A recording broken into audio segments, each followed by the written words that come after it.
plenty odd, and truth to tell had no damn business clinging to slick rock with waves crashing beneath me. Besides, now that I was alone in my retreat, the images could not be denied. Diana slumped in the window seat, staring determinedly out of the airplane at the expanse of ocean, her young jaw set, a tear trickling down her cheek. She had her mother's delicate, almost sharp features, her father's fair complexion and reddish-gold hair. Lovely Diana, my cherished granddaughter, facing a future she could not alter and was unwilling to accept. Dark-haired Neil astride the bright red scooter, remembering to stay left on the steep hill, shouting, "Hey, Grandma, hold tight!" his voice exuberant, but his sideways glance at his sister somber and concerned. Chunky, blunt-faced, direct, uncompromising, my adored grandson. Neil, though, was always pragmatic. What would be, would be. And the others. Lloyd Drake, my former son-in-law, raising his champagne glass, earnest face flushed. To Connor, the loveliest woman I know. Lloyd had looked across the dinner table last night with dog-like devotion, uncritical, impervious to the waves of dismay and hostility and anger rising from the other guests, his attention focused solely upon Connor. Lloyd was enjoying late-come love with the enthusiasm of a basketball fan at the Final Four, pumped up, eager, and oblivious to criticism. Connor Bailey, fingering the quite perfect pearl choker at her slender throat, her coral nails bright as the bougainvillea spilling over the yellow stucco walls of the hotel. Connor was almost beautiful, sleek black hair cupping a Dresden china face, flashing eyes shiny as amethyst, a lithe yet voluptuous body. What kept her from true beauty?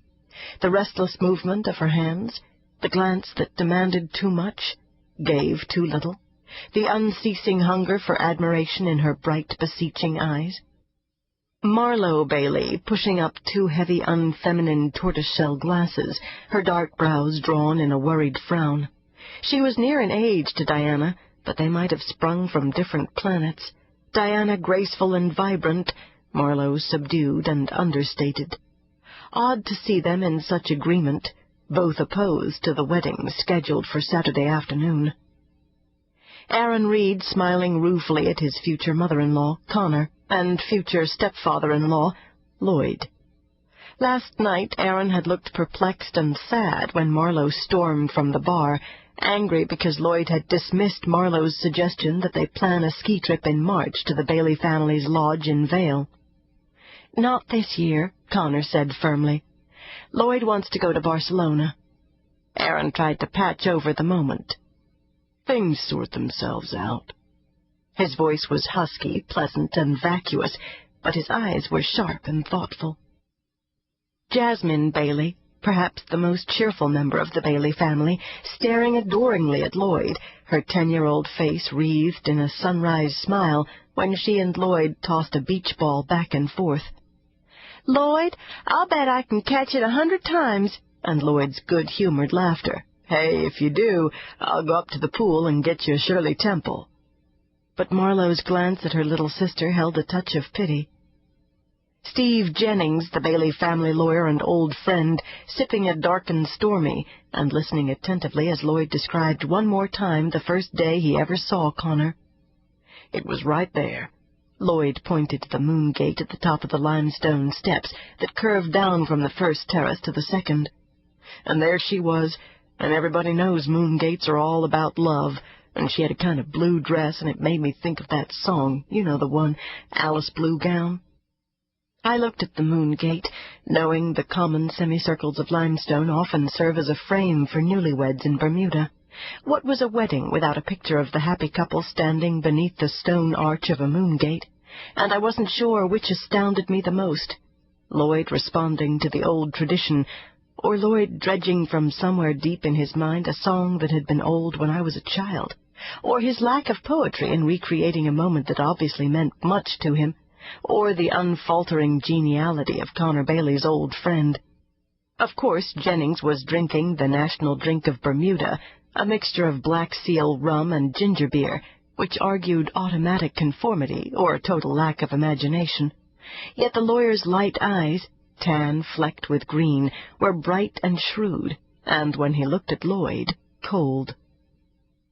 Those images were worrisome. There were other, darker moments from the bar last night. I was tired and didn't want to join the group there after dinner, but I was disturbed by the pinched look on Diana's face, so I'd forced myself to join them. I'd gained a different picture of Connor, realized that Lloyd certainly wasn't the only man in the room aware of her presence. The bartender was a darkly handsome man in his 40s. His demeanor was polite, deferential, but his eyes returned again and again to Connor. Steve Jennings sat close enough to Connor that their shoulders touched. Another hotel guest, drinking at the bar by himself, half-turned to watch her. He was a big man with a shock of red hair, and when he spoke, a flat Texas drawl. He moved toward our table. "Did I hear you folks mention Dallas?" He stuck out a raw-boned hand. "Kurt Patterson, Fort Worth." He'd even taken the trouble to repeat my name. "Henrie Collins? I have an Aunt Henrietta, but nobody would ever have called her Henrie. Her loss, ma'am." His tone was admiring. Soon he had joined us.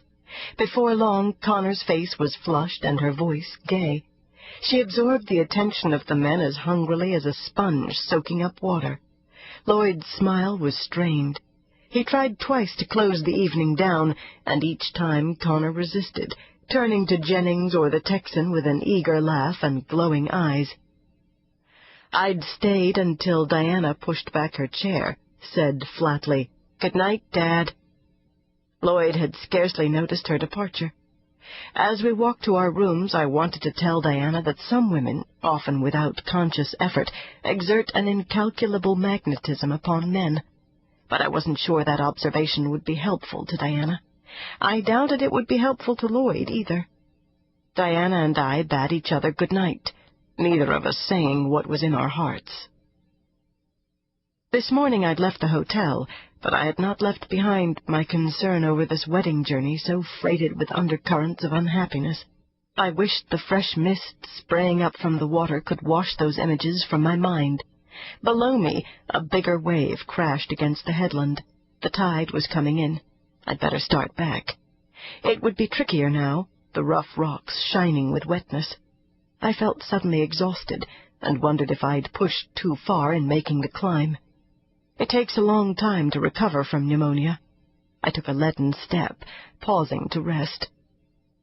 I hoped it was the aftermath from pneumonia that made me feel dull and old, apprehensive and weary. Surely this lassitude was coloring my perceptions of Lloyd and Connor and their entourage, even though it was reasonable that a second marriage could create enormous tension for all involved, especially the extended family.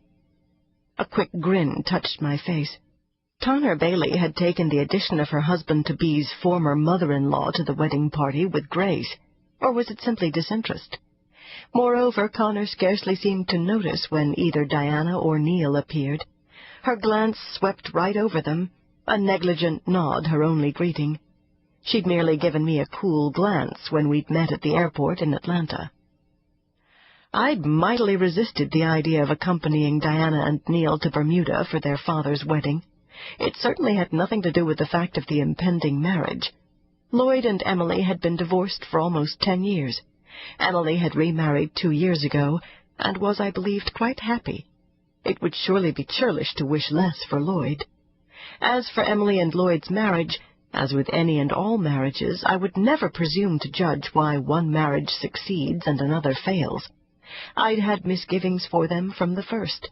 Emily mercurial and passionate in her enthusiasms, Lloyd conventional to an extreme and terribly sensitive to the opinions of others.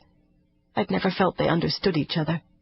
When they began to draw apart, Emily plunging into the children's world and into the community, and sometimes sponsoring unpopular causes, such as the battle against teaching creationism in the schools, and Lloyd working longer and longer hours but always finding time for golf and eager for the approval of his conservative friends, I'd wondered if their common love for the children would be enough. It wasn't. As with all broken marriages, there was pain enough for everyone. I'm always puzzled by society's casual attitude toward divorce. The very word is harsh and discordant, signaling breakage. But in a world